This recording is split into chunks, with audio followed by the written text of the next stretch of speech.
Hello everyone, welcome to Tech Brain. My name is Sam, and in this video, I will show you how to speed up videos in Premiere Pro. After importing this footage into Premiere Pro, you will notice a straight line on the timeline at the bottom of the Premiere Pro interface as shown in the image below. If you try to drag this line, you will see a numerical value. In its default state in Premiere Pro, this line controls the opacity. Dragging it down will make the footage in the monitor above turn completely black. At this point, you can right-click on the footage in the timeline and select Show Clip Keyframes, then Time Remapping, then Speed.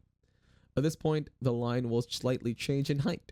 And when you drag this line, the footage will either accelerate or decelerate. Moving it upwards speeds up the footage, while moving it downwards slows it down. The corresponding speed adjustment will also change the duration of the clip. Next, you need to navigate to the Effect Controls panel located in the top left corner of Premiere Pro. In this panel, locate the Time Remapping settings.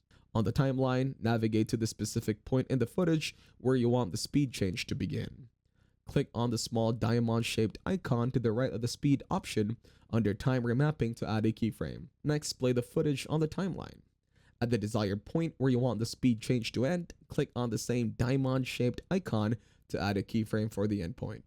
You will notice a dotted line area with markers on the timeline. To adjust the speed of the selected clip, drag the horizontal line in the middle of the dotted line area up or down.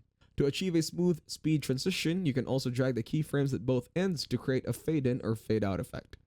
By clicking on the keyframes and adjusting the curve in the pop-up slider, you can make the transition more seamless and fluid. That is it.